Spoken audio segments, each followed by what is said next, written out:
Okay guys, thanks for joining us this evening. So just to let you know, I've got two people in the room here. I've got Ron and I've got Kel, and they're both helping me, and they'll probably, if you make comments, they're going to relay those to me. I haven't got the distraction of that in front of me. So my name's Guy, as you're probably aware, and what we're going to do is talk about this today. Yeah, that. Let's zoom it up and look closely at it. So just as there was a comment before about alpine images, well, this is probably what I'll get across to you today. This is an alpine image, isn't it? It's extreme highlight detail retained with extreme shadow detail right next to it. So just because I perceive this as being a man with a white shirt, from a pixel reference point of view, it's no different to a wedding shot. It's no different to an alpine shot. It's no different to anything. I mean, and so this is really, I guess, the message that I'm going to try and communicate today. So I used this in the marketing for this because this was an image that I took earlier this year, and when I took this shot, it was using my favorite camera, my Sony A7R3, A7 III, not the R, sorry, A7 III. And later I'll talk about me jumping ship and changing my path with my cameras, and why I ended up getting this.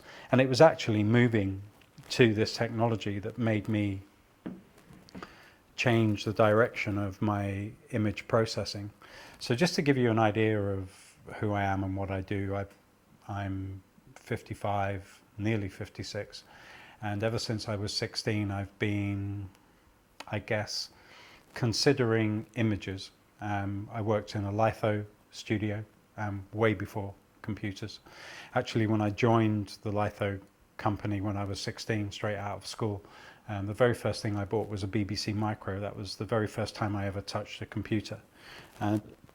And so we used to send off transparencies and prints and have them scanned so that we could plan them into the CMYK plates for printing.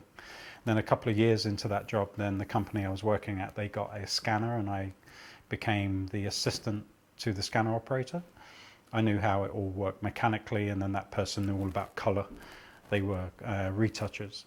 He was a retoucher, and then he became ill and I became the scanner operator at 18.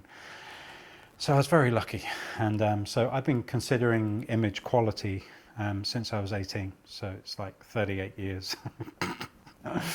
And so yeah, and I've seen imagery go from complete analog, when everything was retouched by hand, and but in a litho sense, not in a photographic darkroom sense, and all the way through all the different technologies. And so today now, obviously we have digital cameras, and I've seen it all the way through. So I care about image quality, and I also care about profitability, whether profit equals my money or whether profit is my time. They're still, to me, valuable. Okay, so in a nutshell, it wouldn't be possible with my background for me to work with today's way of working, where you just get an image such as the one on the left, and then you go into a piece of software and you pick up slide bars and you just wang it around until you get something where you think it's better. It wouldn't be possible for me to do that. And for people who have followed me for a while, and there's a few people in the room watching who are members of the website, they would have joined the website for my processing and retouching, but primarily processing methodologies. And this workflow that I've created is a 180-degree shift in direction. It's not just a tiny little deviation from my previous one. It's a radical change of walking in the opposite direction. So this is one example. So I just want to zoom up on the areas that mean something to me.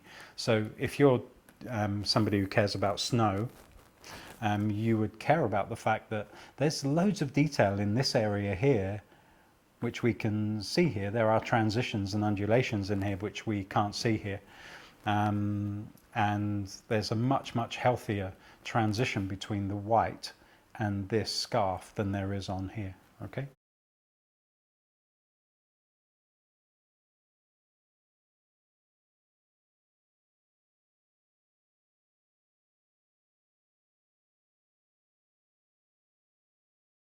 And pretty much what I'm going to get across today is that I don't fix images on an image by image basis. I would lose the will to live if I did that. What I do is I try to correct for the device that takes the image, because my camera is consistent.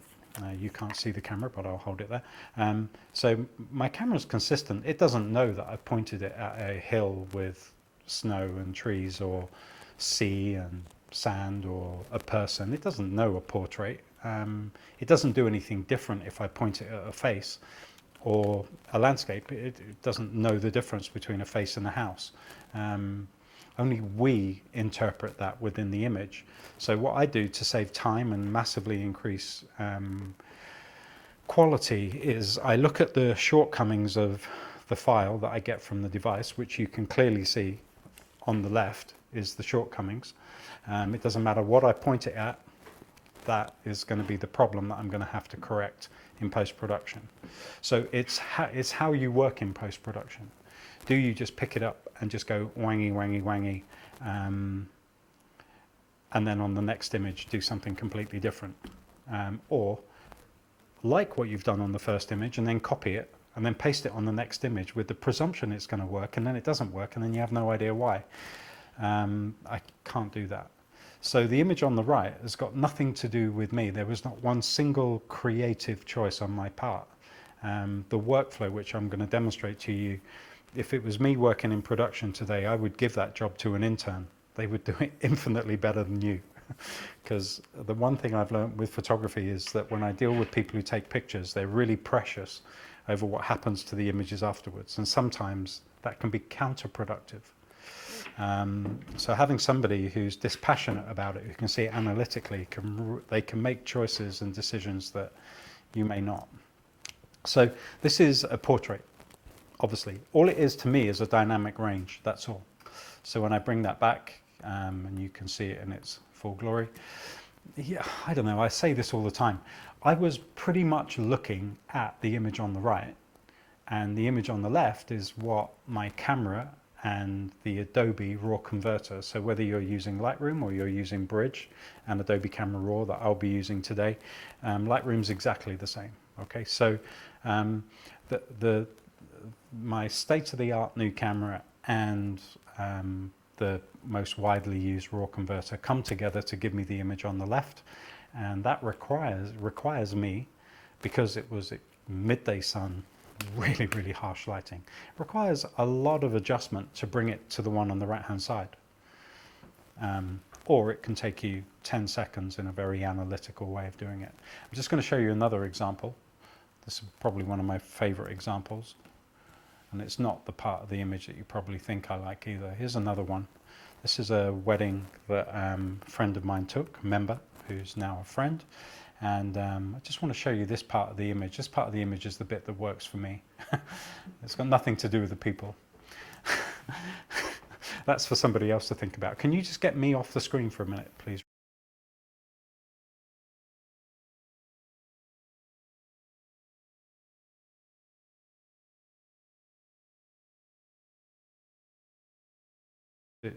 Leave me on, it's fine. I'll just get out the way, it's cool. The audio's not on that slide, but don't worry about it, okay? Really. Go on, get Kel's head in the shot. Go on. It was the messing around we did earlier. I didn't check that thing. I'll just get out of the way for this, or I can use my hand. So this is crazy, this. Workflow, for me, is obviously something that I turned my eye to, because there was an ever increasing number of images that people were taking professionally and then giving to customers, meaning that if they wanted the image to be really good, from the one on the left, I mean, I still look at this image on the left, and that's from a Sony A7 III II, and when you look at it, that's what came from just a sunny day. You know, it's just meat and potatoes. It's not, you know, it's just an everyday image. It shouldn't be that difficult. But look how bad it is. We're going to get into processing these, so you'll see all the clipping and you'll see everything in a minute. But to create the one on the right hand side is just simply a click and it's done. Or a click and a batch process, which is the most important thing. So the end game of here is that you could go through just doing one image after another in 10-15 seconds manually, but again, I'd lose the will to live to do that. What I would encourage, and have encouraged forever for people to do, is to use these droplets, okay? And the reason I like the Adobe Camera Raw working with the bridge is that you'll see later when I just batch process them. So theoretically, you can take any number of images you like and just pick up the folder, or just pick up the actual thumbnails in the bridge and just drag them onto that droplet and walk away, or use the computer to do something else, as long as it doesn't use Photoshop, obviously. And then the images will just be batch processed. So I've been doing this for, teaching this for 15 years, and there's a number of members in the presentation here at the moment who do this on a regular basis. So let me give you a reason why this is the way it is. So we look at this, and what I see here is, I don't see skin tones and cars and stuff. All I see is a shed load of compression that the camera added, which I don't want, okay? And that compression ratio that happens in the dynamic range, if I just, I'll show the graphic on it here instead of drawing it on the dry whiteboard. But basically here, there's an enormous lack of detail in the shadows here, look. And in the whites, next to nothing, okay?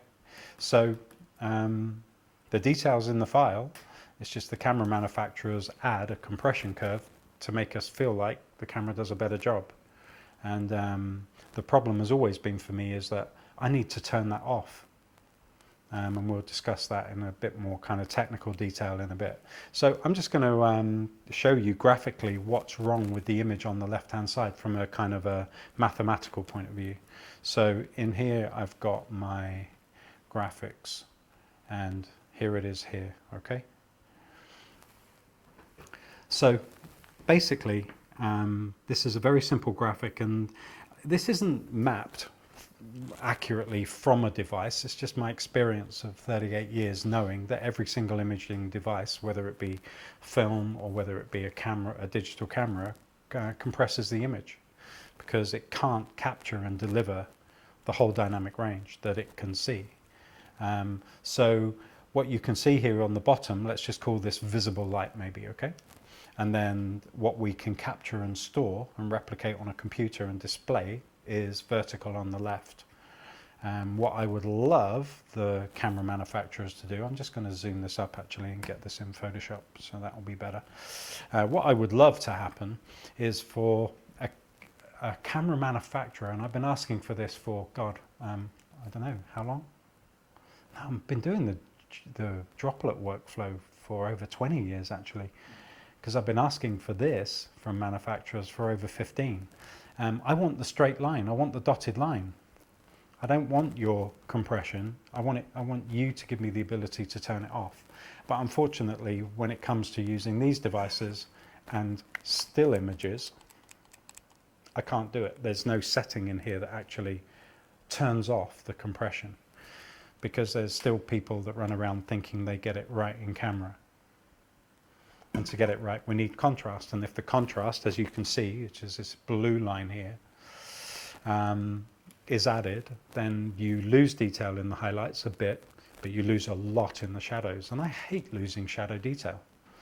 So as you can see here, that from the dynamic range that our eye can actually see, this tiny segment on the bottom here, drawn equally on the x-axis and the y-axis, it's a tiny portion of the dynamic range of what we're looking at that we can reproduce facsimile. And usually what people do is they change the exposure in their camera until they get this purple point here, this hot spot, to be on someone's face, because you just want the person's face to look good. So you just change the exposure until the face looks good, and the face usually is in here. And it is at the expense of highlight and shadow detail. Okay, and this has always been the case. This was the case with film, but even more so for me, even worse, even more aggressive is in the camera. So yeah, so why don't I just give you one more little thing here, which is, oh God, did I just delete that? I did, didn't I? What an idiot. Let me go and get it again. Terminology. I hear a lot of people when they speak, they just say, oh yeah, you fix it in post. Like there's this place where it's a name for one thing in post-production. But that's not clearly defined enough for me. Usually, if you show somebody an image that has been manipulated to that extent, from one extreme to the other, most people today in the world of imaging would call the image on the right a result of retouching. And to me, it's not retouching. Retouching is doing something to the image that I couldn't do at the time with the camera, dodge and burn, pixel replacement, pixel exclusion, montaging images together. That's retouching. Me fixing the image from this state, from the state that the camera gives me, is not being creative. Moving color temperature backwards and forwards in a raw converter, or changing highlights, whites, blacks, or whatever, that's not being creative to me. That's me fixing my oh so expensive camera, which I have to do on every single image, because it doesn't change when I point it at something else. It does exactly the same thing.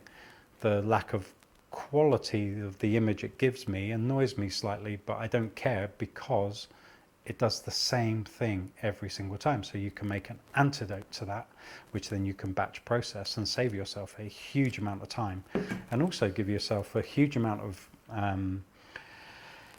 accuracy and continuity, consistency in your imaging, and then your processing is even, it's predictable, and it's intuitive. And then when I get the image on the right hand side, then I would look at it and go, now I'm going to retouch it. And for most people, you wouldn't be able to retouch it to that level in something like Capture or Lightroom. Wouldn't matter how long you spent in it, you wouldn't be able to do that. The tools just aren't sophisticated enough. So I need to give you a demo of the whole thing. So let me show you how it works. I've already told you how it works. I have to turn off that curve. That was the change in my mindset, and that change came because I got hold. I actually, I had a bit of a, I had an experience. That change made me very aware of the habits that I was, the ruts, the habits that I was stuck in. A little bit like a record on a record player just being stuck in one groove. Got jolted out of that, realized that I was just doing the same thing over and over again. I was stuck using quite an old camera because I just believed I didn't need a new one, and got rid of all of my camera equipment, upgraded to my Sony, and then soon afterwards got the Nikon Z7. And my experience with both of those cameras then led me to come up with this. So when presented with this image, let's open it up as the original, and then I'll go back and I'll open it up, and then I'll show you what I do in Adobe Camera Raw. Oh, that's the wrong one because I'm opening up the wrong one. It'd really be good if I had the raw file.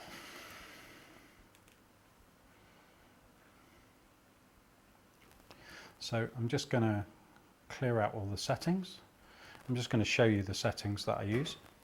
So I'm just going to say open, and then get the raw file open. So I'm in Adobe Camera Raw. This is exactly the same as being in Lightroom. It's the same engine, obviously just a different interface. I prefer this interface because fundamentally I just spent a really long time, over 10 years probably, of having my images stuck inside libraries. And I just got tired of it in the end, and I just don't want that anymore. It's much, for me, it's more flexible to work the original way I worked, so my job was in a folder. So what I'm going to do now is I'm just going to show you what I do as a standard, okay? So my standard is just a preset that I make. I don't tell people what that standard should be. I just advise them what as a starting level should be, and your experience of using this in conjunction with the action will tell you how to refine the raw converter or refine the action, and then bring them together so you get a symmetry between the both, and then you end up with this. Okay, so the first thing that you see when you see that I change to my default is that suddenly clipping appears. I'm just going to show you that one more time. I'm just going to go back to Camera Raw defaults. Okay, so that's what it was straight off the camera with the default setting of Lightroom or Adobe Camera Raw. And then as soon as I go to my preset and I just choose it, look what happens. So I choose my default, then I go to the basic setting, and then all I then do, you'll see in here that it's not what you guys are probably used to. You're probably used to the latest raw converter engine. I don't like the latest raw converter engine simply because if I do convert back to it and just show you, well look, I can show you Camera Raw default. There's no clipping on this image anywhere, like anywhere. There's the tiniest speck in there, to the point where most people wouldn't even care. If I just go into the process area and then turn it back to version 2, then I get an accurate display of the clipping of the file. This is key for me to maintain changing the exposure so I get the purest highlight detail. If I use anything other than version 2, I get what I call McDonald's. I get processed data, not the true data. I get Adobe process data, and I want the true data in the file. So if I just go back to my default, then I just come into here, then I just immediately go to exposure, click, click, one stop under, then I go into fill light. Fill light by default, I leave it on 40. That's my interpretation of what the default amount for this camera should be. And then all I then do is I look at this and I just go, is the sun shining? Because if the sun is shining, there's a greater dynamic range that the camera is trying to capture, or I want to see within the image, so then I immediately just go up to 60. Remembering what I'm trying to do is turn off that curve. And my interpretation of that curve is going to be different on an image by image basis. So basically I'd have two defaults, one on 40, one on 60, and then I would look at the image and just go, important detail is in the shadow. That's the only thing I need to decide. And then that's it. And then just say open. So I've got an insanely smooth image. I'm just going to make a copy of that so you can see the evolution of it.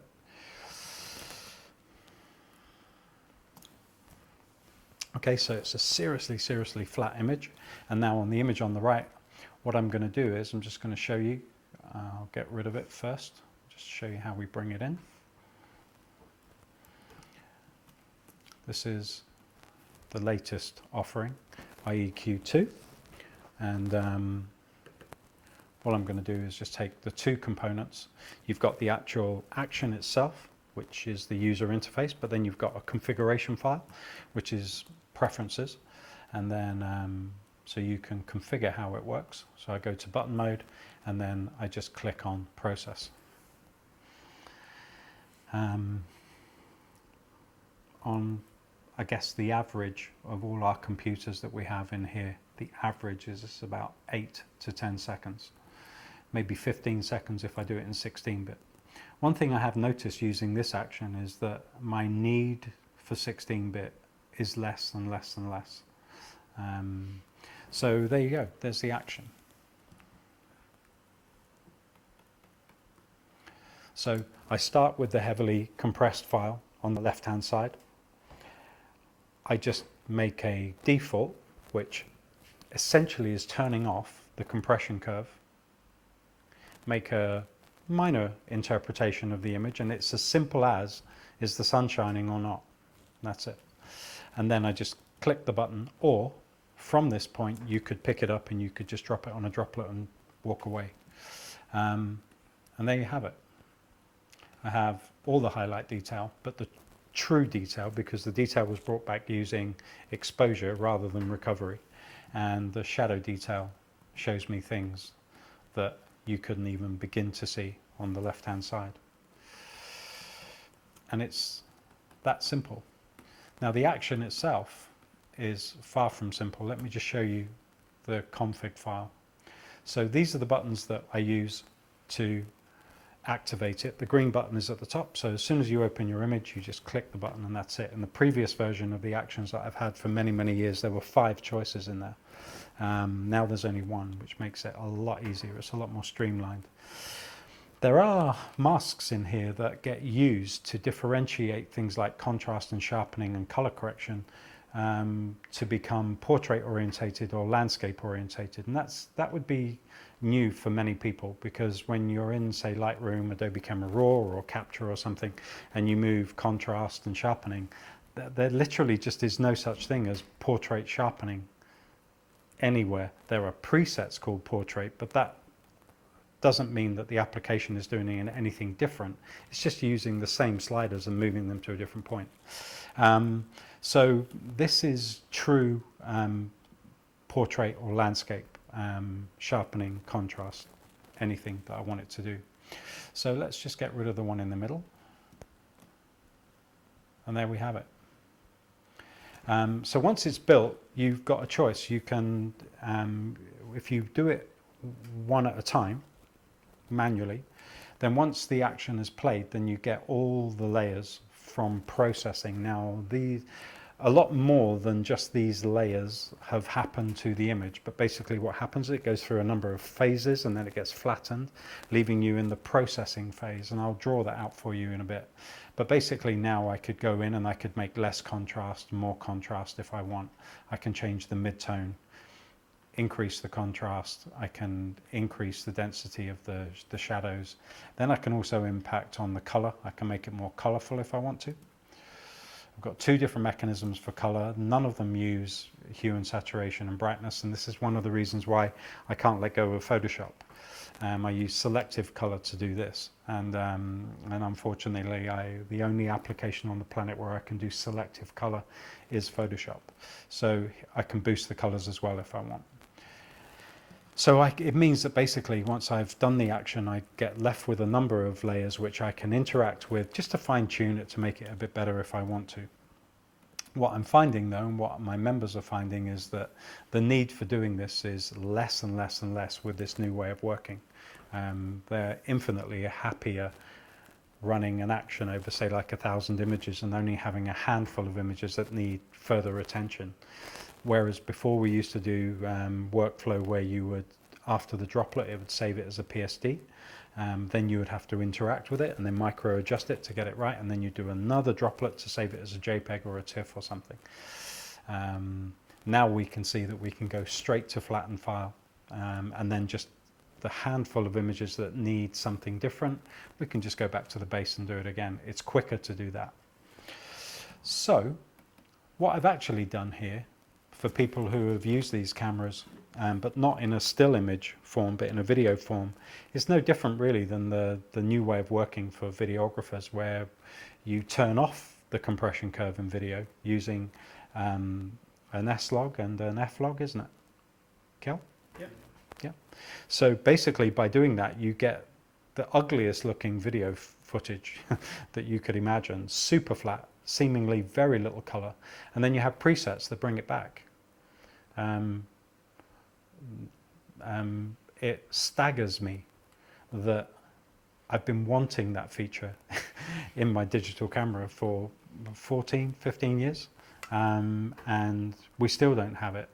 But if I use this camera, which its reason for existing was fundamentally to take still images, the new thing that it does, which is, oh, it does video too. Oh yeah, we can turn off the curve when we do video, but on exactly the same device I can't turn off the curve when I'm taking a still image. It's mental. It's just mental. So if anybody makes these things, just give it to us. You know, simple. It's just simple. So that's all I'm doing. I've just found a way of doing it with an old tried and tested tool. I don't have to use a brand new piece of software. I just had to change the way I think a little bit. and it's radical how fast and how accurately, with consistency, I can process my images, not retouch them, because this, to me, has got nothing to do with retouching. I'm not creatively doing anything. What I'm trying to do is just make that image look like what it was at the time, which I don't know. I think it does it really well. And because it's analytical or mathematical in its approach, you get consistency. Whereas when I'm teaching people in person and I watch them for the first hour of my lesson, it's just purely I wang a wang bar until I smile, and then wonder why each image is completely different to the next one. And that isn't how I would work, and I would never encourage anybody to work that way. So let me give you another demo. I've got another image that I really like to show this on. So this I took earlier on this year. This was in Romania. So again, I'm just going to open it up as a default, and then I'll open it up and just show you it's a completely different image. It's a landscape, but my camera didn't know it was a landscape. So all I'm going to do is I'm just going to go back to exactly the same default. I could just show you what I do as a default really quickly. First thing I do is I just go in and I say version 2. Then I go in and say remove chromatic aberration. Then I say make sure there's absolutely no sharpening. You can do that as a preference by saying preview image only. Then I go in and I turn off the contrast. Okay, the contrast that's hidden behind. A lot of people don't think there's a contrast that's applied inside Lightroom or Adobe Camera Raw because they only ever look at it in parametric. But when you go into point, you'll see a little curve in there, and the curve in there distorts color tones. It distorts the color of the image. So skin tones change. I don't want them to change. I want them to be the way I want them to be. So now that I've gone into process number 2, you can see that even by looking at the histogram here, there's a tiny, tiny, tiny little gap here. So there's no clipping at all on this image. What I could argue is that it's been underexposed by the camera just a little. So what I'm going to do is I'm going to overexpose it 1/4 of a stop, just to give it a little extra kick of brightness, maybe even 1/2 a stop. That would be good. So then what I do is I put in my default, which is 40 in the fill light and 8 in the black. And then I just simply look at it and just say, is the sun shining? Yes. Then I put it on 60. Now, after using this for a little while, you might find that it needs to be on 70 or 55 or 24, whatever it is for you. But these are the settings that I've found over the last 6 months, and they work cool. The other thing I get rid of is the other contrast. There's another contrast in the Adobe Raw Converter setting, which is the actual contrast level, and I get rid of that as well, okay? Because I'm trying to make it as flat as I possibly can to have as much highlight and as much shadow as I possibly can, but keep a natural integrity to the data that falls between. Then we can just go into here, and then I'm just going to go to the fill light, and I'm just going to give it 1 extra unit of 10 in the fill light, and then just press the button or batch process, and it's done. So while it's doing that, I'll just tell you, I actually explained a little bit about the white and the black and everything that goes in between. See, there would be people today, this is a question for people watching. How many people here have never heard the word or even bought or even seen or used a graphic equalizer? Because your son, Cal, is never gonna even see one in his life, right? He'll never see one because you don't go to people's houses right now. It's just MP3 files being played, streamed somewhere from the world, but it doesn't go through a sophisticated processing device so that in your house with your speakers you can refine it to get just the crispness of sound. Remember when we used to care that much? Well, that's what I kind of do. I don't actually like what I've done here, so I'm just going to get rid of that, and I'm just going to go 1 step back. I did something different on here which I've never done, which is 0.25. I just overcooked it a little bit. I don't know why I did that. But basically, I'm of an age where when I started work, first thing I bought was a car, next thing I bought was a really nice hi-fi. And then once I got my amplifier, my cassette deck and my turntable and then the cassette deck, then I needed a graphic equalizer for my tiny bedroom and my huge speakers. I didn't really need it, but I wanted it because it had flashing lights and it meant I could muck around with the shape of sound that would come out of my speakers and fit the room acoustically that I was in so that my ears would hear something that I wanted. So I could pull out the audio, the vocal, I could make it more bass, I could have presets. So because of what I've made here, I see it as exactly the same. There's a member of the website who's been a member forever, a guy called Ian, and he's a sound engineer. And the conversations that we've had in the past just drew my attention that although I deal with a frequency of data between light and dark, he pretty much does exactly the same thing, but he does it with sound between treble and bass. And so he's a member of the website, he's an enthusiast photographer and just loves the way I go about it because it's just mechanical. And he sees it exactly the same, so he really gets it. And I get sound engineering now infinitely more because I see the parallel between them. So I built this and I build my actions. So just as a graphic equalizer, when you see a transition in the image and you don't like it like that, you can go into the preferences and there are considerable preferences in here.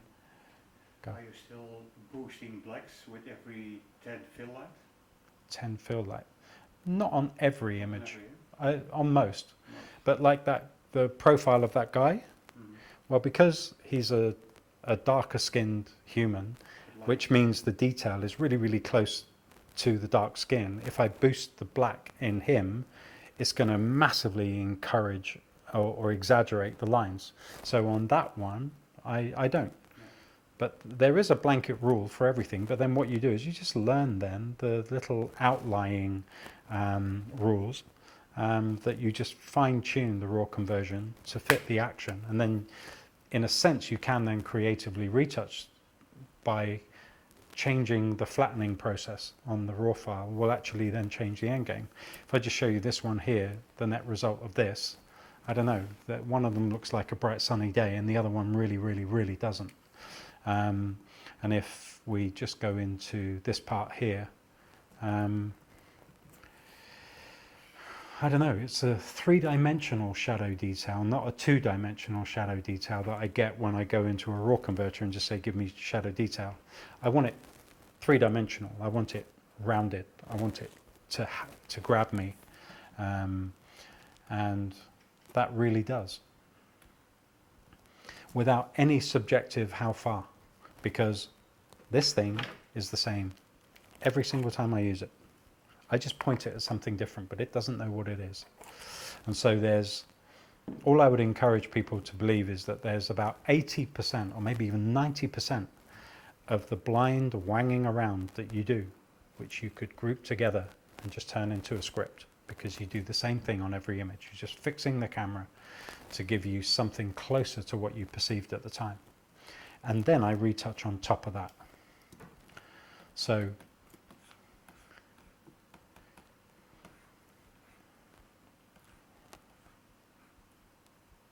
cool, I think. Most people would look at that and go, retouched. I just say processed. I would then retouch it and I would then be thinking, dodge and burn it, make that tree darker, make that building look like it's behind the tree a bit more. Put a bit more drama in the sky, put a gradient in the sky, make the sky darker towards the top and lighter at the bottom. Create a kind of a blend instead of the flat blue that it actually naturally was. That's retouching. That's me turning it into something it absolutely categorically wasn't at the time and couldn't have been done inside the camera. That's retouching. Making it look like what it was at the time, That's processing. And for me, processing should be 96% automated. That's simple. So I obsess over shadow detail because highlight detail I don't have to worry about because I use exposure instead of using recovery. And unfortunately, Lightroom and Adobe Camera Raw and many other RAW converters, they do an auto recovery, but the values are left on 0, so you don't think anything has happened to your image, but it actually has, as I demonstrated on this one. But you know, one of these images is literally just alive, and the other one is what came off my camera. And there's nothing I can do in my camera to overcome that. Nothing. So, why does it work? Well, it works. I'm going to give you a real basic understanding as to how and why this thing works. That would be a really good one to do as well, wouldn't it? I'll do that one before we leave. Right, I just want to find this image here. This is a really old training file. Anybody from the website, huh? Because someone is asking, just now is asking, I'm wondering about capturing the brilliance of a ruby without losing any data of shine and density of a red color. Maybe the giraffe will explain that for you. Yeah, maybe, I don't know. Maybe the giraffe will come to life and explain it to us. So I'm just going to make a copy and another copy. This is a real one. Oh my God, this is like 20 odd years old. This, is it 20 odd years old? Maybe 15 years old. Older. Someone's bound to correct me. Older. So basically, okay, the one on the left hand side, let me just show you a traditional kind of S shape, okay?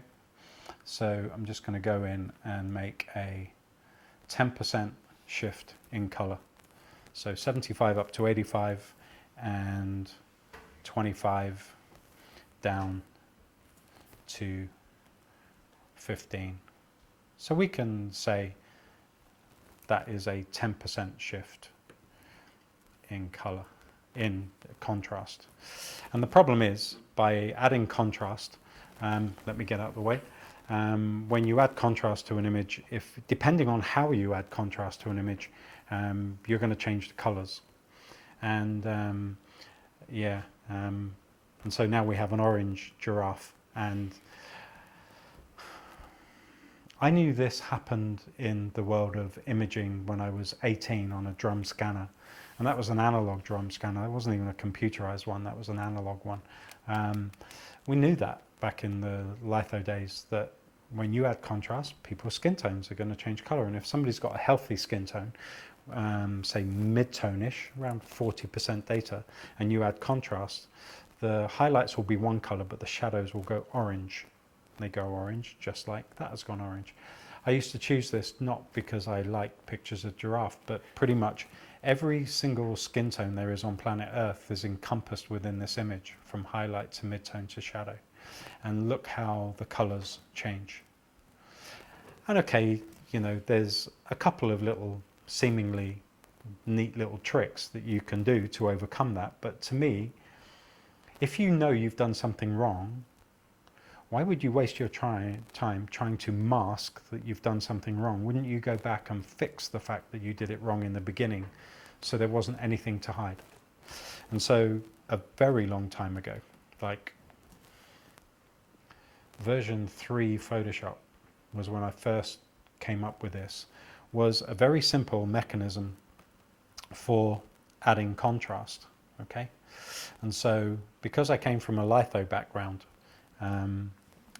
I just one day had an outer body moment and put two curves together instead of one S shape. Let me draw it over here because we've got this dry whiteboard, so we may as well use it. So an S shape is what adds contrast, right? So the highlight goes down, shadow goes up. So doing it all inside one thing, because it's really, really convenient and easy, is actually the reason why all the colors change. What I do is I take the highlight curve and I call it a H, and I put that on one layer and I keep it separate from the other layer that I call S. The fact they're on two separate layers mean that it does this instead. So if I now go into my curve for the H, I'll just call it H for you, and then I'll call this one S. and then we'll go to H, and on this one we're going to do not 10%, but we'll do 20% contrast. We'll move it down 20%.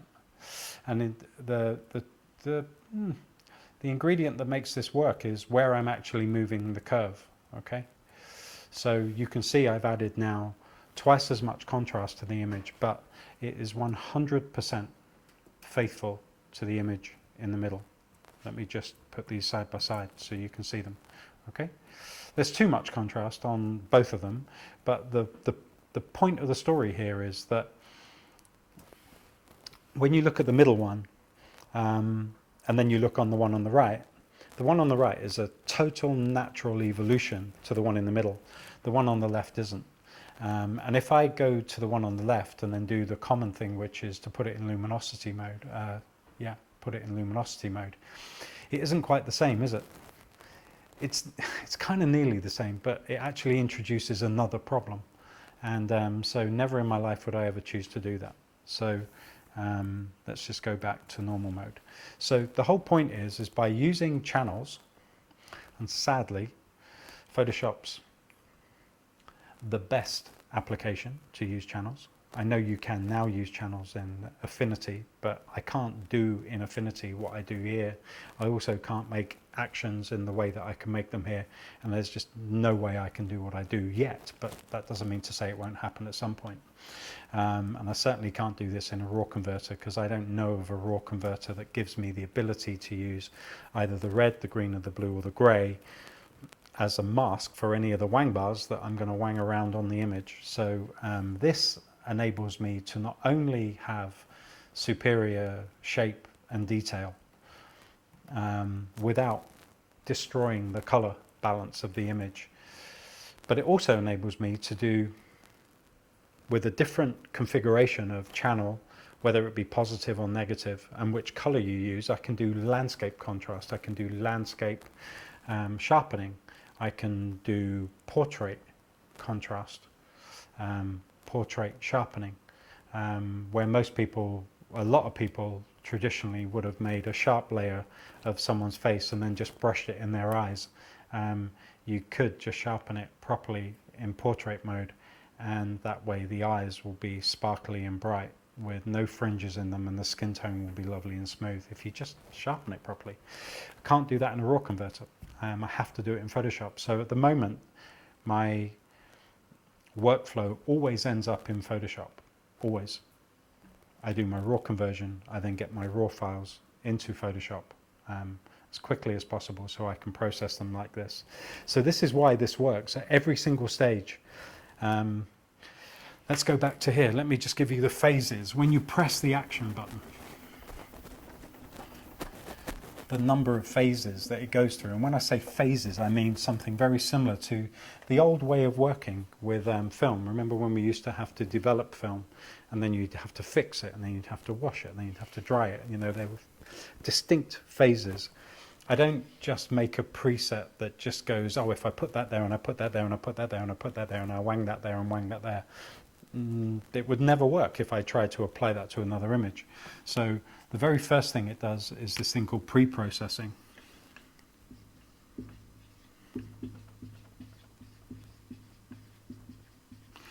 That does about 8 different tasks. One being changing the resolution size, another would be auto levels the image to maintain that the whites are white and the blacks are black. And you can control how that happens. I've also added something new in there called detail, where came up with a really cool way of enhancing the detail within the image, giving you the ability to enhance that, increase it, change the way it works, make it portrait orientated, landscape orientated, or whatever, and then change the intensity. So it goes from pre-processing, then it flattens the file, and then it moves it into the next phase, which is called gamma. Gamma's really important for me. It's basically contrast with a mid-tone adjustment, and the reason for it existing is because in the old days of using film, if you ever took out that tiny little piece of paper out of the little packet and opened it up, you would see a little curve, and that little curve would be the the density reproduction of that film, and the curves would be different. So this stage here, I give members and users of the process the ability to change the characteristic curve of their camera. I can't go back into the camera and change it, but what I can do is I can put it in my action and just say, yeah, I'd like the midtone to be a bit lighter. I'd like it to be more highlight orientated. So if, as I know we've got somebody here watching who takes pictures of snow scenes and trees, you might want to enhance the snow detail. You go into gamma and you just boost it in the highlights delicately, maybe 5%. And as I call it, iEQ, it's EQ because it's an equalizer, it's an image equalizer instead of a sound equalizer. And I call it digital film because I feel like that's what I'm doing. This action in conjunction with my camera, I can control what my camera gives me as long as I don't try and interject all these little things that I think should happen to the image until after I've processed it. So gamma is where I dictate the tonal reproduction, in a sense, of my camera. And then that gets flattened, and then it moves on to processing, which is color enhancement and contrast, and sharpening too. So they are left as user-definable layers, so that once you have, if we just go back to it, once you've pressed your green button at the top, you get left with all the layers, and then basically once you've got left with the layers, you can then go and interact with those layers with this interface to increase contrast, change midtone, change the color, and change sharpness. In this version there isn't any sharpness, but the next version there will be. I took it out because I put sharpness into the whole process multiple times, to the point where I don't think we need sharpness in the images anymore, but it will be there as a supplemental added extra if you need it.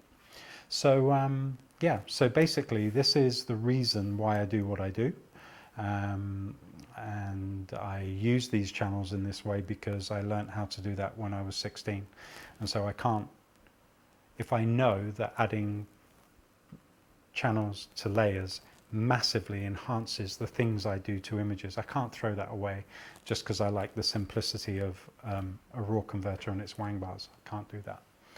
So this is what gives it its power. So one more demonstration. I want to do that backlit one.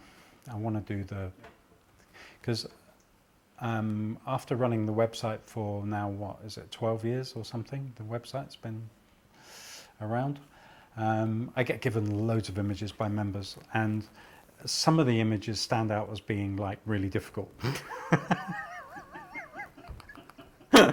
So you can just imagine what it must have been like for my friend Keith, who took this in India, and he came back and he gave me a couple of hundred images, of which I kept about 8, and this is like this is the benchmark. I mean, yeah, what do you do? What do you do? I don't think he has the ability at the time of taking that shot, when he's just fortunate to be that. This is actually a really big square, and this is like the leader reading to the community, so he doesn't have the ability to walk in and take over and say, you know, can I just use this great big reflector on you, or have a fill-in flash or something. He just doesn't have any of that, and so this is a really good test of the structure of shadow detail. So so I have a handful of images which are the benchmark for anything I do. So let's just do this one, shall we? So again, could do this blind, completely blindfolded. If I now just go into, open it up to start with, so I have a comparison, then I just go to my default, which I've already shown you what it is. The default is 40, and then all I'm going to do here, I've only got to worry about 3 things. If I need to change color temperature, I will. If I need to change exposure, which most of the time I need to, I can then just go underexpose half stop, underexpose a full stop. I want to get all the clipping back, okay? And then, yeah, the sun shining, and then the next if statement for me, so I can do these things so fast, is there meaningful detail in the shadow? Yes. Well, then I give it another 2. And then you know what, on this one, just for fun, I'm going to give it another 1. And then what I'm going to do is I'm going to increase the black point to just put a kind of a curve up into the shadows, and they go hand in hand. So ultimately these presets, you would have multiple presets. We're playing with devices at the moment where we can instigate, we can choose a preset by pressing a button on a device that goes with Lightroom or goes with Adobe Camera Raw. So we can just make multiple presets, so we can just press buttons to do this and just go to the next image, next image, next image. So it's lightning fast. And that's it. And then once I've got that, I just say okay. And as you can see there, it's super flat. So that's just like a vlog file with the compression inside the device turned off. So please, manufacturers, just give us what you give video people. We need it more. A question came up: would this work effectively on a studio portrait? It works. Again, it's a really good question. I get asked this all the time. Does it work with landscape? Does it work with snow? Does it work with portrait? It's got nothing to do with what you take a picture of. It's got nothing to do with what you point this at. It doesn't know that you're inside a studio pointing it at studio lights. All you're doing is correcting what it does or what it doesn't do. Okay? So yes, it works fine.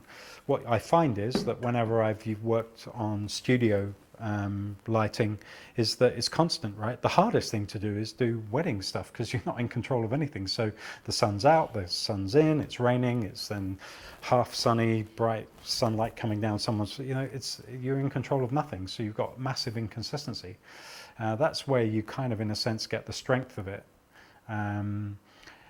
Because of how flexible this is, and all you've got to do is micro adjust your raw conversion to the setting, the scene. But when you're in a studio, it's fixed. It's really cool. So in time, you would just very, very simply build the antidote to the image in the raw converter. So then you let the action put all the high quality sharpening, detail enhancement, contrast, color enhancement. You can fine tune that. You fine tune the raw, you fine tune the action to the single imaging device, press the button, and it will take away 90% of the work that you do on your images and give you a more consistent result. And then just retouch them at the end. So when I look at this I really like. And the truth of this workflow, I built this workflow to be a companion workflow for iEQii version 1. And because it did so many things when you press the button. It did like 250 things. And it was a bit slow. And when you did it in 16-bit, it was really slow, and it used to really annoy me. It was very, very cool, and it did a great job. And then for people who do events, and Kjell shoots events and would just go, this is killing me. So we just thought we'll come up with a workflow that's just quicker. Maybe is just a little bit less in quality, but that won't matter if it's really, really fast. It's really, really good quality. And within 2 months, realized that it's not only infinitely quicker, it's infinitely better quality. So it's a mindset. It's not a trick. It's nothing other than just a simple mindset. It's just changing how you see things. And it isn't an act of creativity for me to go from the image on the left to the image on the right, because all I'm doing is fixing this. And if this does the same thing every time, well, then the fix to it is the same. It's only our interpretation of the image that means that we see something different. So that is it in a nutshell, really. I don't think there's anything else, is there? Yeah. Are there questions? What? Tell something about your website, where the action is. Do I have to tell them something about them? I do, don't I? You have to. Okay, so look, so obviously, how do you get hold of this? Well, I have a website. It's just my name, guygowan.com. and it's a membership thing. At the moment it's called My View, and so basically you just go to guygowan.com, you just go to the top right hand corner, you go to My View. It actually takes you to a subdomain because there's a lot of protection built into the member site, so it's not on WordPress. And yeah, and so it's 132 euros for a year, and pretty much there's about 12 years of data on there. All my previous actions are on there, and tutorials, webcasts, yeah, far too much to mention individually, but basically my business is a training and development business for imaging solutions, whether it be imaging for still or video, and that's it. Oh yeah, and there's a really good forum of which he is, Mr. Forum is sitting over there, Ron. So yeah, so there's a kind of a merry band of people who are all like-minded, all got a similar outlook on wanting things to be the best they can, but in a saleable, sensible time. And so when new members come in, they don't get to email me directly. You just go on the forum and say, hey, I'm new, I need help, and then Ron will jump in, or one of a number of people will jump in and then metaphorically hold your hand and help you get started. One thing I didn't do so far is the batch processing, right? I need to do the batch processing. So I can't not do the batch processing. So the real workflow, because I come from a production background, so I had to be very, very creative, but I couldn't take all day doing it. So these are all the images with all the raw setups that I've used today, right? And what I want to do is not do them individually, I'm going to do them all together. So in the demo folder, which is here,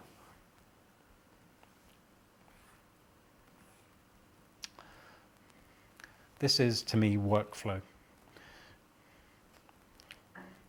My job, no matter how many images I have in my job, are in here. This is why I like the bridge and Adobe Camera Raw, is because I can just either be in the bridge and see the thumbnails, and I can just go Command A and select them all and just drag them onto the bridge.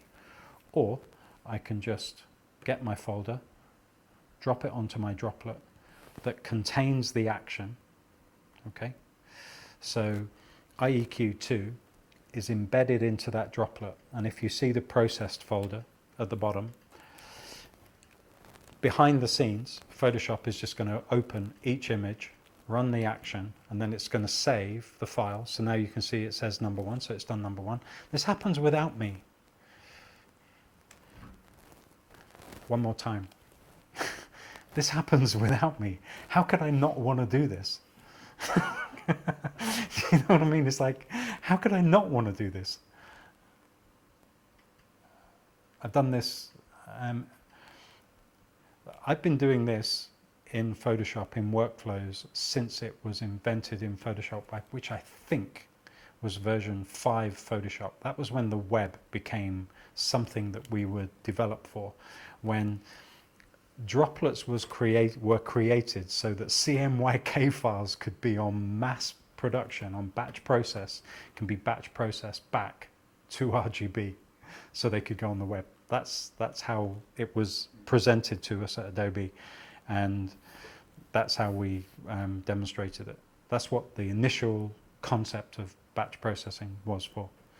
Or if you wanted all the images to be a particular size, or if you wanted them all to be particular orientation.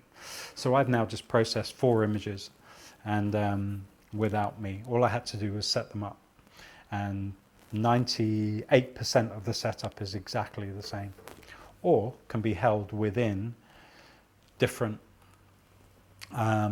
presets. So these are now all processed without me. So I know there's a couple of members here now, and I know 1 or 2 of the names do weddings, and I know that they do batch processing, and they would just do exactly this. If you do it from the raw file itself, it's as simple as doing this. You just make a little gap in your window there. You then go to your raw file in the bridge, and then you go Command A and you pick them up, you see? And I can drag them, and I can then just drag it onto the droplet straight out of the bridge, and then it will just process. Much easier to do it on the folder though, especially if you're doing hundreds of images. And you could have multiple workflows. I've built workflows for people where you have like 10 different droplets on there for 10 different eventualities that you want, and you just drop the images onto the workflow of your choice for that time. And so I would have two workflows. I'd have one where it saves a PSD file so I can interact with it and then change the processing just to refine it if I needed it to be really, really good. I would certainly do that in a portrait scenario because you do primarily less images, but they have to be done to me at a higher level. But if I did weddings now or events, I would absolutely categorically have the images flattened and then saved either as a JPEG or a PNG file, and then only the images that really stand out as needing extra attention, I'd then go back and just process them manually. It's infinitely quicker than spending hours, if not days, going through hundreds, if not thousands of files.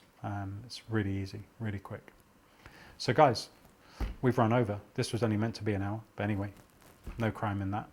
Hope you enjoyed it, and thanks to the guys here helping. Hey. Do I need to do anything? Nothing. Don't need to do anything. So guys, all I'm going to say is thanks for watching, and I'll be back at some point soon. And just if you've got any questions, got any interest, just go to the website or info@guygowan.com and we'll get back to you. So thanks for watching. See you soon.